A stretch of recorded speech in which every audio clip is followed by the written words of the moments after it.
Next topic लेके चल रहे बेटा हम लोग ऑपरेशन ऑन मैट्रिसेस कि मैट्रिसेस पे अगर हमें कोई भी ऑपरेशन अप्लाई करना है तो ऑपरेशन हम किस तरीके से अप्लाई करेंगे। ऑपरेशन में क्या क्या ऑपरेशन होंगे, वही हमारे मैथमेटिकल ऑपरेशंस। जिनमें सबसे पहले क्या आता है हमारा, नंबर 1 पे आता है एडिशन और सब्ट्रैक्शन। सबसे पहले क्या आएगा हमारा, एडिशन एंड सब्ट्रैक्शन। बेटा एक बात हमेशा अपने दिमाग में बैठा लो कि दो मैट्रिक्स में एडिशन और सब्ट्रैक्शन केवल तभी पॉसिबल होगा जब दोनों मैट्रिक्स का जो ऑर्डर है वो आपका सेम है। अगर दोनों ही मैट्रिसेस का ऑर्डर सेम है तभी हम उनको ऐड और सब्ट्रैक्ट कर पाएंगे, अदरवाइज हम नहीं कर पाएंगे। अगर हम बोल रहे हैं कि लेट ए हमारी एक मैट्रिक्स है जिसका ऑर्डर है m into N, okay, plus B हमारी कोई सेकंड मैट्रिक्स है, इसका ऑर्डर है p इंटू क्यू, इन दोनों का सम c तभी पॉसिबल होगा when m is equal to p and n is equal to q। यानी कि m is equal to p और n is equal to q, यानी कि जो पहली वाली मैट्रिक्स है उसका ऑर्डर और सेकंड वाली मैट्रिक्स उसका ऑर्डर, इन दोनों का ऑर्डर हमारा सेम होगा, तभी जाके हमारी थर्ड वाली मैट्रिक्स कैलकुलेट हो पाएगी। दैट एग्जांपल हमने मान लिया अगेन ए मैट्रिक्स 2 3 5 1 -2 4, मैट्रिक्स बी सपोज कर लिया हमने 0 1 -3 2 4 1। अब पहली वाली मैट्रिक्स का ऑर्डर कितना है हमारा 1 2, यानी कि 2 रो 1 2 3 कॉलम यानी कि 2/3। सिमिलरली सेकंड वाली मैट्रिक्स का ऑर्डर कितना है 2/3। दोनों मैट्रिक्स का ऑर्डर हमारा सेम है तभी हम इन दोनों को ऐड कर पाएंगे। a प्लस बी कितना हो जाएगा हमारा, पर्टिकुलर एलिमेंट को ऐड करिए 2 + 0 2 3 + 1 4 5 - 3 2 1 and 2 3 -2 and 4 2 4 और 1 5। क्लियर।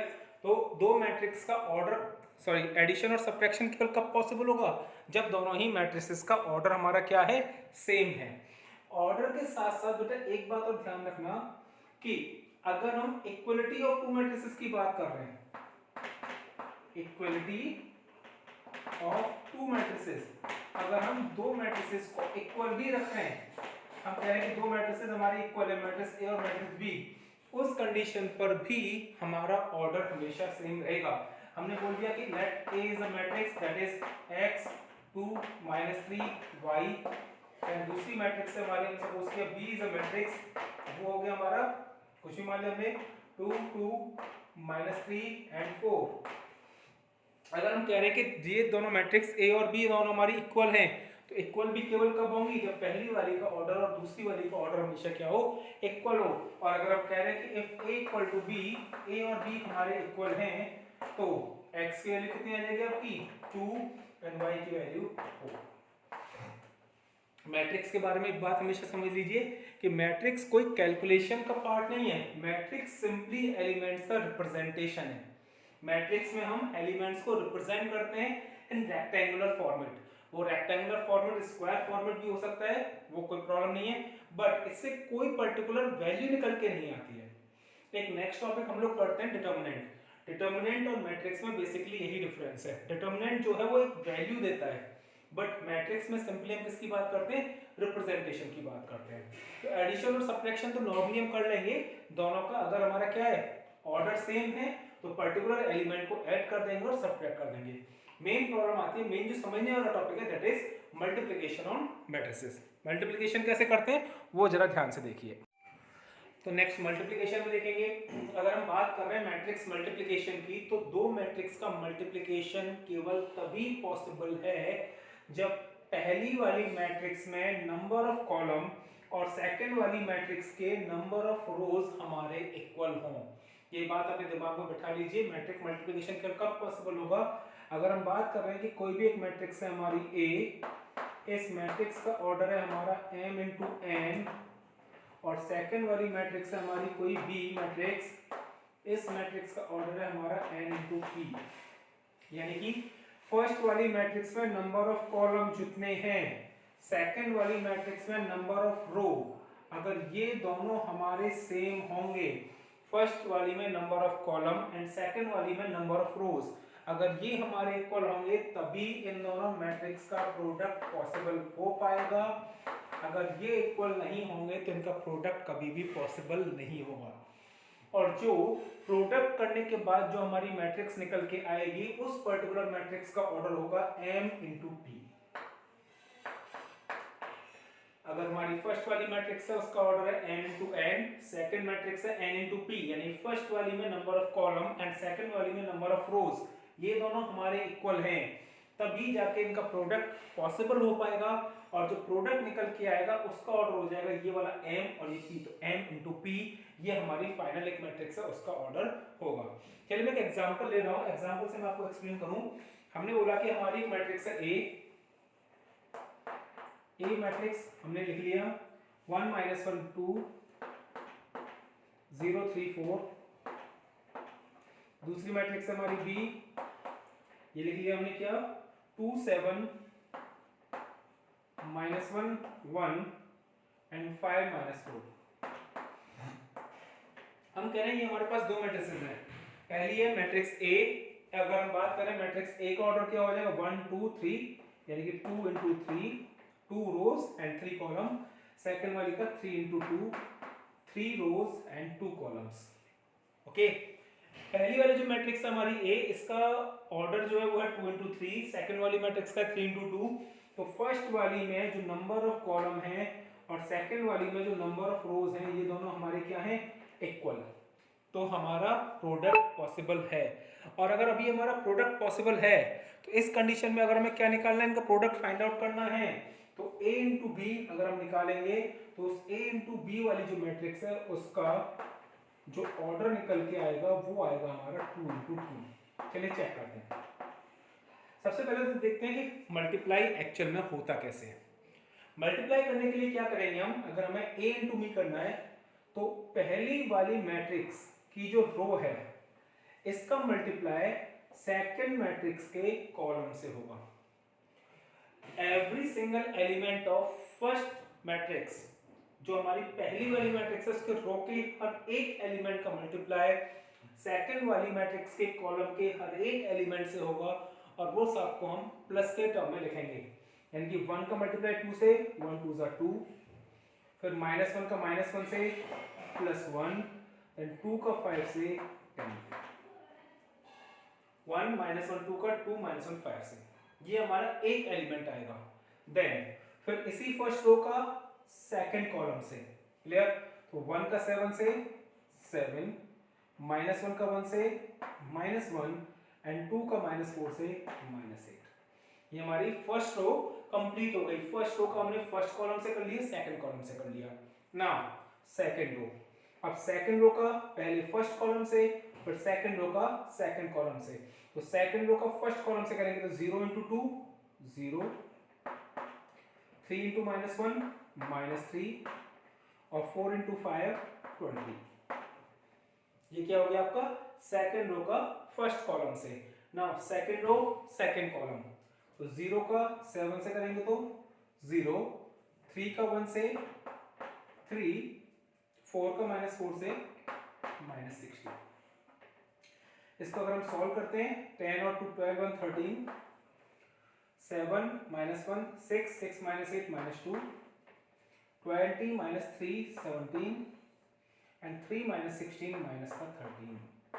अगर आप ध्यान से देखें तो ये हमारा a और b इन दोनों मैट्रिसेस का प्रोडक्ट निकल के आएगा, और जो हमारा प्रोडक्ट निकल के आया है उसका अगर आप ऑर्डर ध्यान से देखें तो कितना निकल के आ रहा है 2 इंटू 2। 2 इंटू 2 क्यों?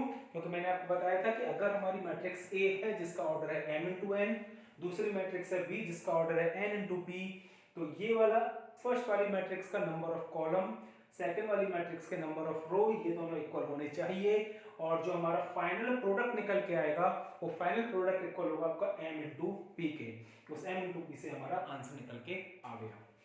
मैट्रिक्स मल्टीप्लिकेशन में एक बात हमेशा याद रखना कि a into B b into a के इक्वल नहीं होता।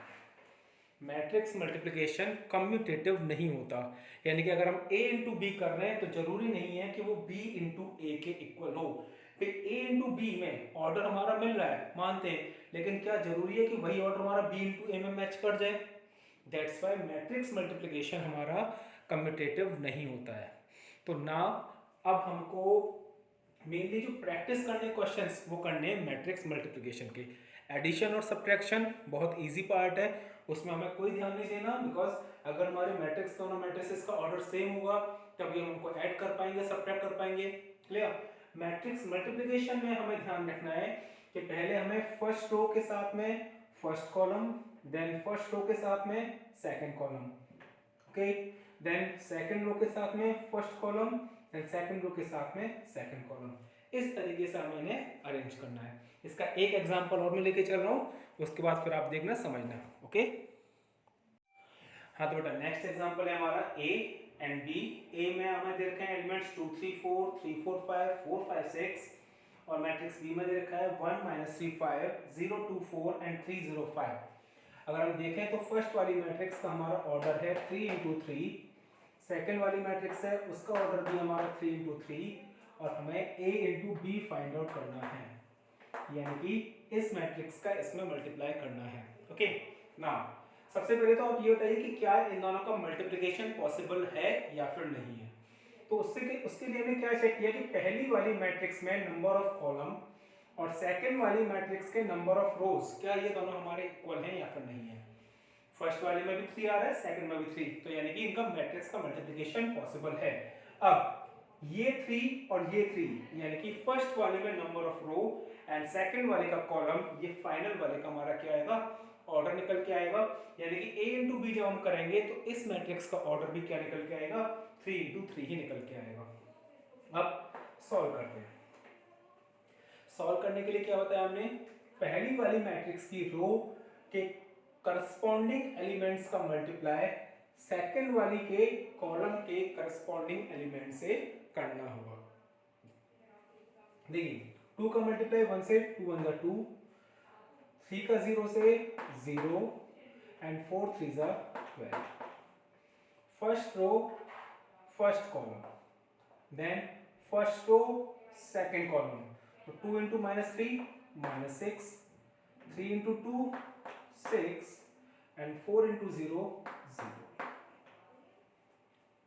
नेक्स्ट में फर्स्ट रो थर्ड कॉलम, तो 2 into 5 10, 3 into 4 12 and 4 into 5 20। Clear बेटा? ये हमने फर्स्ट रो को लेके first column, second column, third column तीनों को सॉल्व कर दिया। नेक्स्ट हमारा आता है सेकंड रो। अब सेकंड रो को लेके चलेंगे तो सेकंड रो के साथ पहले फर्स्ट कॉलम, यानी कि 3 1 जा 3, 4 से करेंगे तो 4 0 0 एंड 5 3 जा 15, यानी कि second row first column. Next आएगा हमारा second row second column, 3 into 3 -9, 4 2 जा 8 एंड 5 का करेंगे तो 0। नेक्स्ट आएगा हमारा second row third column. Second row third column में 3 5 जा 15, 4 4 जा 16 एंड 5 5 जा 25। ये हो गया हमारा second row and third column. Second row हमारी कंप्लीट हो गई। नेक्स्ट आएगी हमारी थर्ड रो। अब थर्ड रो का मल्टीप्लाई पहले फर्स्ट सेकंड थर्ड, तो थर्ड रो का मल्टीप्लाई पहले फर्स्ट से, तो 4 1 जा 4, 5 का 0 एंड 6 3 जा 18। Then third row second column, 4 का -3 से -12, 5 2 जा 10 और 6 का 0 एंड नेक्स्ट 4 5 जा 20, 5 4 जा 20 एंड 6 5 जा 30। ये हमारी मैट्रिक्स निकल के आ गई ए और बी का प्रोडक्ट। अब इसको हम सॉल्व करके लिख लेंगे। 12 और 2 14, 6 - 6 0, नेक्स्ट 20 30 42, 15 and 3 18, 8 - 9 -1 और 25 और 15 40 56। नेक्स्ट 18 और 4 22, 10 और -12 -2 एंड 30 और 50 और 70। तो हमारा जो फाइनल आंसर आया है, ये हमारी फर्स्ट मैट्रिक्स, ये हमारी सेकंड मैट्रिक्स, इन दोनों को मल्टीप्लाई करके ये हमारा आंसर आया है, और इसका ऑर्डर भी कितना हो गया 3 × 3। तो बेटा मैट्रिक्स मल्टीप्लिकेशन जो है वो थोड़ा सा कॉम्प्लिकेटेड है, दैट्स वाई इसके क्वेश्चंस की प्रैक्टिस आप लोगों को करनी है। ओके, एडिशन सब्ट्रैक्शन में ज़्यादा कुछ नहीं है, मेन हमें मल्टीप्लिकेशन की प्रैक्टिस करनी है। तो ये हमारे कुछ ऑपरेशंस होते हैं मैट्रिसेस पे। नेक्स्ट टॉपिक देखते हैं जरा। नेक्स्ट बेटा अगर हम क्लोजर प्रॉपर्टीज डिफाइन करें मल्टीप्लिकेशन में, तो मल्टीप्लिकेशन में हमेशा ध्यान रखना कि अगर हम कम्यूटेटिविटी की बात करते हैं कि दो मैट्रिक्स का मल्टीप्लिकेशन कम्यूटेटिव होगा कि नहीं होगा, तो a इंटू बी की वैल्यू जरूरी नहीं है आपकी b इंटू ए के इक्वल हो। अगर हम मैट्रिक्स मल्टीप्लिकेशन में बात कर रहे हैं, क्लोजर प्रॉपर्टीज लेके चले तो कम्यूटेटिविटी की बात करें तो कम्यूटेटिविटी में जरूरी नहीं है हमारा कि a into B b into A के इक्वल हो। सेकंड क्या आ गया हमारा एसोसिएटिविटी। अगर हम एसोसिएटिविटी देखते चलते हैं, अगर एसोसिएटिविटी की बात करते हैं तो ये हमारे, अगर हम बात करें a इंटू बी, उसका मल्टीप्लाई हम c में करें, या a इंटू बी इंटू सी, यानी कि अगर कोई भी हमारी तीन मैट्रिक्स हैं, पहले हम a और b का प्रोडक्ट करें, देन उसमें c का प्रोडक्ट करें, पहले b और c का प्रोडक्ट करें, उसमें a का प्रोडक्ट करें, तो ये हमारे इक्वल होंगे। यानी कि मैट्रिक्स का मल्टीप्लिकेशन एसोसिएटिव तो होगा लेकिन कम्यूटेटिव नहीं होगा। And third one that is distributivity.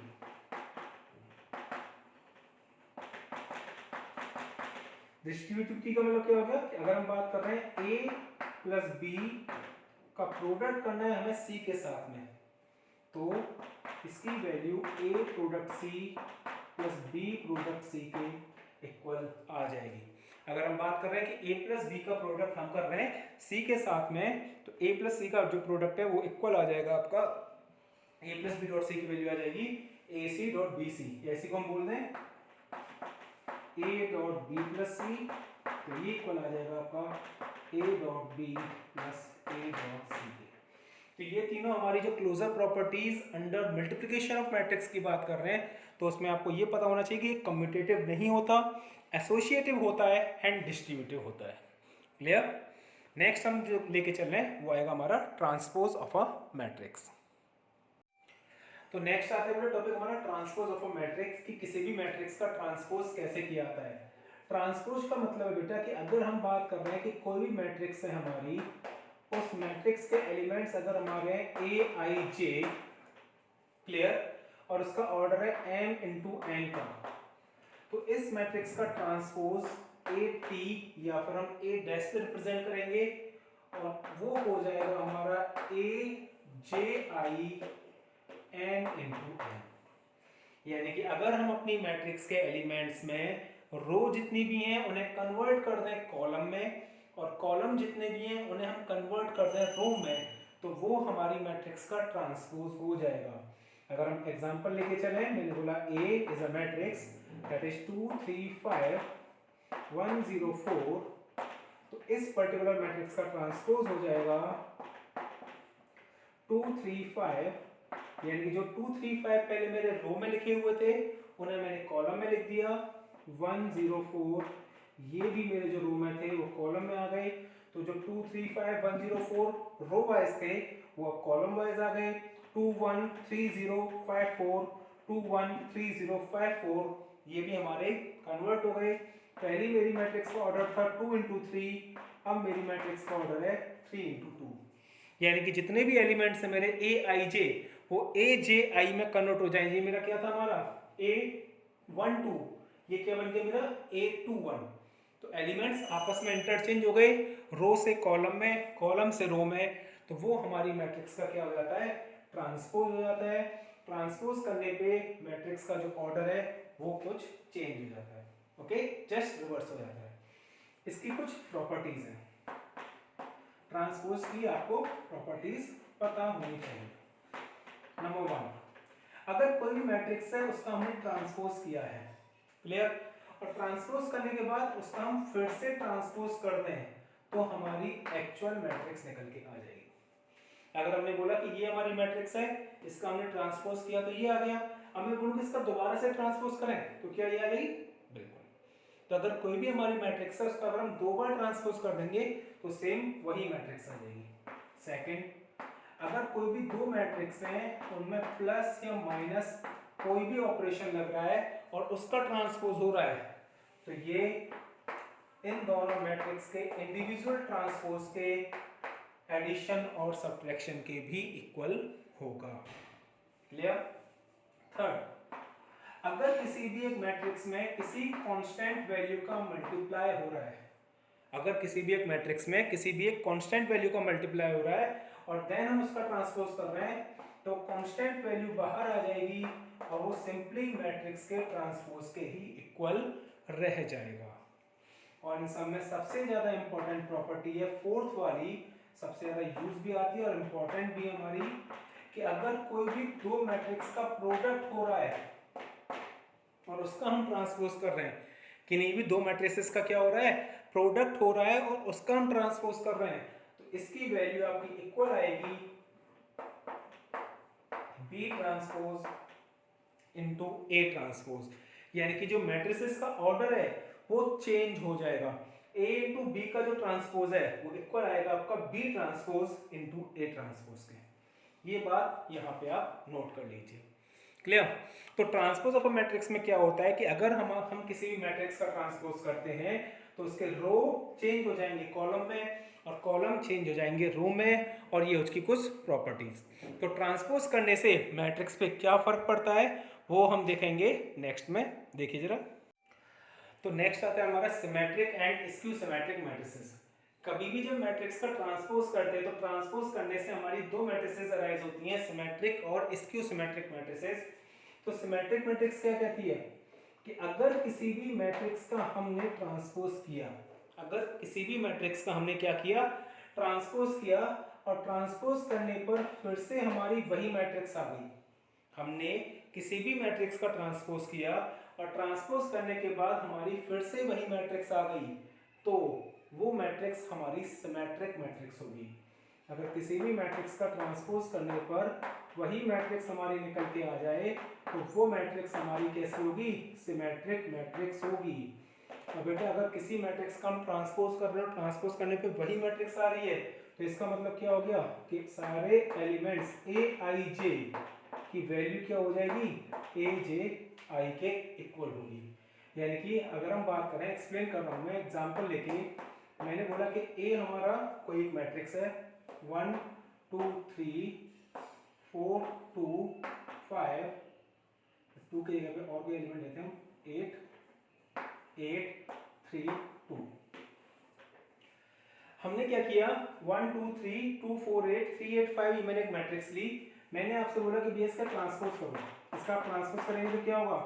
1 2 3 जो मेरी रो है उसको मैंने कॉलम के अकॉर्डिंग लिखा, 2 4 8 इसको हमने कॉलम के अकॉर्डिंग लिखा, 3 8 5 इसको हमने कॉलम के अकॉर्डिंग लिखा।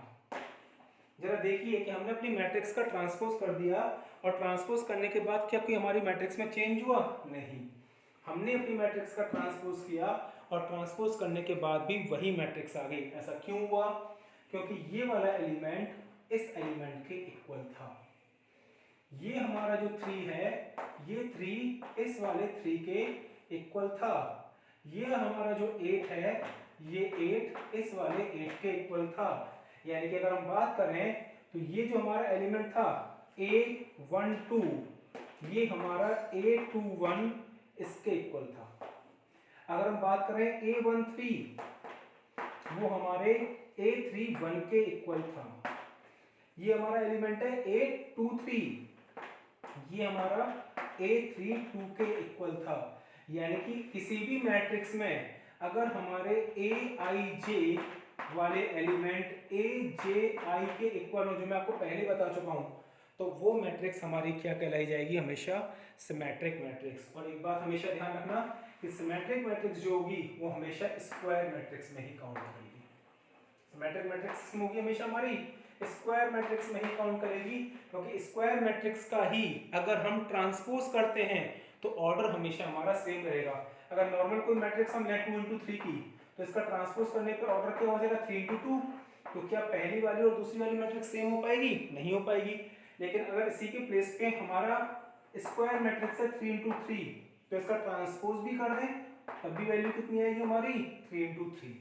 तो यानी कि सिमेट्रिक मैट्रिक्स हो चाहे स्क्यू सिमेट्रिक, स्क्यू तो अभी हम एक्सप्लेन करेंगे, तो सिमेट्रिक मैट्रिक्स हमारी स्क्वायर मैट्रिक्स होनी चाहिए। उस स्क्वायर मैट्रिक्स के अंदर ए आई जे की वैल्यू ए जे आई के इक्वल हो, यानी कि ट्रांसपोज करने पर भी हमारी वही मैट्रिक्स निकल के आ जाए।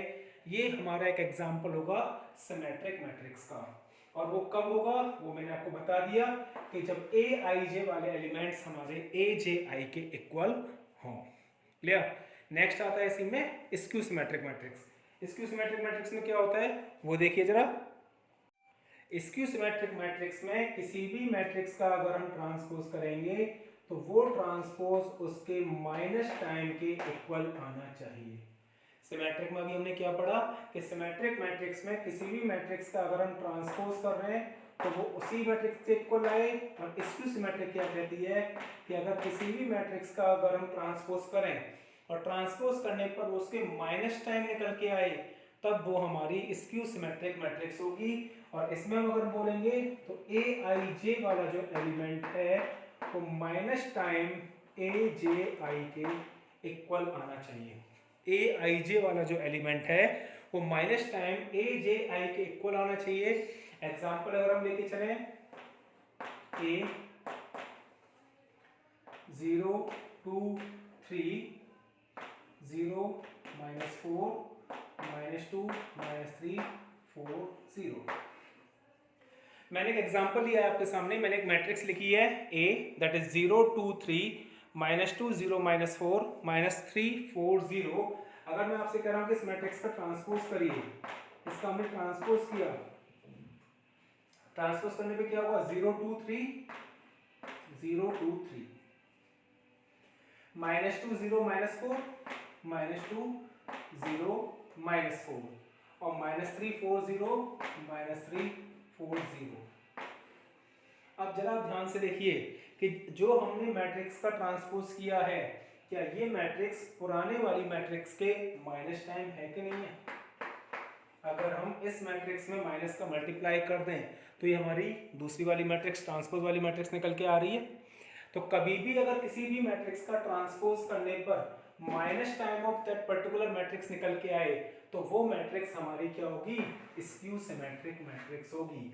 और स्क्यू सिमेट्रिक मैट्रिक्स भी हमारी कैसी मैट्रिक्स होगी स्क्वायर मैट्रिक्स होगी। ये तो आपको लास्ट में सिमेट्रिक में भी समझा दिया था कि स्क्यू सिमेट्रिक हो चाहे सिमेट्रिक मैट्रिक्स हो ये दोनों ही हमारे एग्जांपल होंगे स्क्वायर मैट्रिक्स के, क्योंकि इनका ऑर्डर क्या रहना चाहिए सेम रहना चाहिए। ऑर्डर सेम केवल कब रहेगा जब वो स्क्वायर मैट्रिक्स होंगी। क्लियर? तो ए आई जे की वैल्यू आप देखो यहाँ पे तो 2 है ये, तो ये -2 है, ये -3 है तो ये 3 है और ये -4 है तो ये 4 है। यानी कि जितने भी हमारे एलिमेंट्स हैं ए आई जे की वैल्यू माइनस टाइम ए जे आई के इक्वल आ रही है। यहाँ पे अपनी एक बात ध्यान से देखियो तो जितने भी हमारे डायगोनल एलिमेंट्स हैं वो सारे हमारे 0 हैं, वो सारे हमारे क्या हैं 0। ऐसा क्यों बेटा? बेटा एक बात ध्यान रखो कि कभी भी हम किसी भी मैट्रिक्स का ट्रांसपोज करते हैं तो ट्रांसपोज करने पर डायगोनल एलिमेंट्स हमारे चेंज नहीं होते। अगर हम किसी भी मैट्रिक्स का ट्रांसपोज कर रहे हैं तो ट्रांसपोज करने पर बाकी सारे एलिमेंट्स ए आई जे ए जे आई के इक्वल आ जाएंगे, लेकिन जितने भी हमारे डायगोनल एलिमेंट्स हैं वो कभी चेंज नहीं होते। अब स्क्यू सिमेट्रिक मैट्रिक्स कह रही है कि हमारी मैट्रिक्स का transpose minus time of original matrix के आना चाहिए और ट्रांसपोज करने पर कभी भी साइन या कोई एलिमेंट चेंज नहीं होता। तो हमें क्या करना पड़ा, हमें इसके सारे एलिमेंट्स 0 रखने पड़े। 0 रखने पे इनके साइन भी चेंज नहीं हो रहे और 0 को पॉजिटिव और नेगेटिव दोनों में काउंट भी किया जाता है। लेकिन इसका क्वेश्चन एग्जाम में भी बनता है और बहुत बार एग्जाम में 2 मार्क्स में आ भी चुका है। क्वेश्चन है आपका the diagonals of a skew symmetric matrix are always 0 why? किसी भी स्क्यू सिमेट्रिक मैट्रिक्स के डायगोनल्स हमेशा 0 क्यों होते हैं? तो इस बात को जरा यहाँ पे ध्यान से समझिए, बहुत ही इंपॉर्टेंट है बेटा। अगर हम स्क्यू सिमेट्रिक मैट्रिक्स की बात कर रहे हैं तो स्क्यू सिमेट्रिक मैट्रिक्स हमसे क्या कहती है कि ए का transpose is equal to minus A. Clear? यानी कि ए आई जे जितने भी एलिमेंट्स हैं वो माइनस टाइम ए जे आई के इक्वल आने चाहिए। यानी कि A12 एक माइनस टाइम A21 के, A23 माइनस टाइम A32 के, इस तरह इक्वल आने चाहिए। ये हमने सभी अभी तक यहाँ पे देख लिया। लेकिन जब हम बात कर रहे हैं डायगोनल एलिमेंट्स के लिए, फॉर डायगोनल एलिमेंट्स, अगर हम डायगोनल एलिमेंट्स की बात कर रहे हैं तो डायगोनल एलिमेंट्स क्या होते हैं हमारे? A11, A22, A33, यानी कि आई और जे दोनों इक्वल होते हैं, यानी कि इनको क्या लिख सकते हैं हम? AI। डायगोनल एलिमेंट्स क्या होंगे हमारे? A11, A22, A33, यानी कि आई और जे दोनों इक्वल होंगे, तो इसको हम लिख सकते हैं AII। तो AII की वैल्यू किसके इक्वल होनी चाहिए? माइनस टाइम AII के। भाई अगर हमारी मैट्रिक्स स्क्यू सिमेट्रिक मैट्रिक्स है तो स्क्यू सिमेट्रिक मैट्रिक्स क्या कहती है कि जो भी एलिमेंट है आई जे वो माइनस टाइम ए जे आई के इक्वल हो। लेकिन डायगोनल एलिमेंट्स में क्या होता है कि आई और जे इक्वल होते हैं, तो ए आई आई की वैल्यू किसके इक्वल हो? माइनस टाइम ए आई आई के। इसको अगर हम इधर ले आए 2 times A I I equal to क्या हो गया? 0। तो ए आई आई की वैल्यू क्या आ जाएगी आपकी? 0। यानी कि अगर हमारा कैसा भी कोई भी हमारी स्क्यू सिमेट्रिक मैट्रिक्स है उसके अंदर हमेशा डायगोनल एलिमेंट्स की वैल्यू क्या रहेगी? 0 रहेगी। और ये बहुत बार हमारा 2 मार्क्स में पूछा हुआ क्वेश्चन है, इसको नोट कर लीजिए, अच्छे से समझ लीजिए, ठीक है? बेटा सिमेट्रिक और स्क्यू सिमेट्रिक मैट्रिक्स में एक पॉइंट और बनता है कि किसी भी मैट्रिक्स को अगर हमें कन्वर्ट करना है as a sum of symmetric and skew symmetric matrix. बेटा देखिए सिमेट्रिक मैट्रिक्स हमसे कहती है कि किसी भी मैट्रिक्स का ट्रांसपोज उसी मैट्रिक्स के इक्वल आए, दैट इज सिमेट्रिक। किसी भी मैट्रिक्स का ट्रांसपोज अगर माइनस टाइम उस मैट्रिक्स के इक्वल आए तो ये हो जाएगा हमारा स्क्यू सिमेट्रिक। ये हमारी सिमेट्रिक मैट्रिक्स की प्रॉपर्टी हो गई, ये हमारी स्क्यू सिमेट्रिक मैट्रिक्स की प्रॉपर्टी हो गई। अब जरा ध्यान से देखते हैं हम, अगर हम ए टी यानी कि किसी का ट्रांसपोज प्लस ए, अगर हम किसी भी मैट्रिक्स में उसके ट्रांसपोज को ऐड कर रहे हैं तो बेटा वो कौन सी मैट्रिक्स बन रही है हमारी? ध्यान से देखिए, अगर हम किसी भी मैट्रिक्स में उसके ट्रांसपोज को ऐड कर दे रहे हैं तो हमारी सिमेट्रिक मैट्रिक्स बन जाती है। अगर हम उसी मैट्रिक्स में से उसके ट्रांसपोज को माइनस कर दें तो हमारी स्क्यू सिमेट्रिक मैट्रिक्स बन जाती है। तो चेक करते हैं, मैंने एक एग्जांपल लिया, ए हमारी एक मैट्रिक्स है दैट इज 1 2 4 2 3 माइनस 2 5 0 4, कुछ भी ले लीजिए। मैंने कहा कि इसका ट्रांसपोज करते हैं, इसका मैंने ट्रांसपोज किया, ट्रांसपोज करूंगा तो 1 2 4 यहाँ आ जाएगा 1 2 4, 2 3 माइनस 2 2 3 माइनस 2 5 0 4 5 0 4। अब मैंने कहा आपसे कि इन दोनों को ऐड करिए, इन दोनों को ऐड किया मैंने, तो a प्लस ए ट्रांसपोज करेंगे तो क्या आ जाएगा? 1 और 1 2, 2 और 2 4, 4 और 5 9, 2 और 2 4, 3 और 3 6, माइनस 2 और 0 माइनस 2, 5 और 4 9, 0 और माइनस 2 माइनस 2, 4 और 4 8। और अपने आप देखिए कि अगर हमने किसी भी मैट्रिक्स में उसके ट्रांसपोज को ऐड किया तो ये क्या बन गया हमारा? सिमेट्रिक मैट्रिक्स बन गया कि नहीं बन गया? ये एलिमेंट इसके इक्वल आ गया और ये एलिमेंट इसके इक्वल आ गया। क्लियर? अगर मैं इसमें से इसको माइनस करता हूँ, a minus A transpose, a में से a ट्रांसपोज माइनस किया, तब जरा देखिए 1 minus 1 0, 2 minus 2 0, 4 minus 5 minus 1, 2 minus 2 0, 3 minus 3 0, minus 2 minus 0 minus 2, 5 minus 4 1, 0 minus 2 2, 4 minus 4 0। क्या ये हमारा एक स्क्यू सिमेट्रिक मैट्रिक्स का एग्जांपल है? यहाँ पे 1 माइनस 1 माइनस 2 2। यानी कि एक कॉन्सेप्ट अपने दिमाग में बैठा लीजिए कि अगर हम अपनी मैट्रिक्स में उसके ट्रांसपोज को ऐड करेंगे तो वो हमारा सिमेट्रिक मैट्रिक्स बन जाता है, और अपनी मैट्रिक्स में से उसके ट्रांसपोज को माइनस करेंगे तो वो एक स्क्यू सिमेट्रिक मैट्रिक्स बन जाता है। अब अगर क्वेश्चन आता है आपका कि convert a matrix into sum of symmetric and skew symmetric, तो हम किसी भी मैट्रिक्स ए को लिख सकते हैं ए प्लस ए का ट्रांसपोज प्लस ए माइनस ए का ट्रांसपोज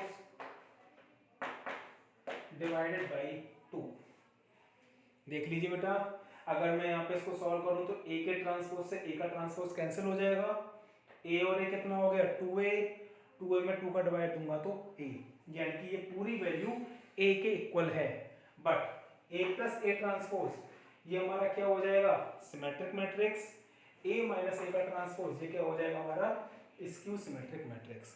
तो इस तरीके से हम किसी भी अपनी एक मैट्रिक्स को the sum of symmetric and skew symmetric matrix में ब्रेक कर सकते हैं। क्लियर? यहाँ तक हमारा एक्सरसाइज 3.3 तक का पोर्शन कंप्लीट हो जाता है। यहाँ तक के क्वेश्चन हम लोगों को सॉल्व करने हैं, आप लोग प्रैक्टिस कीजिए, देन नेक्स्ट हम आगे बढ़ते हैं। Thank you.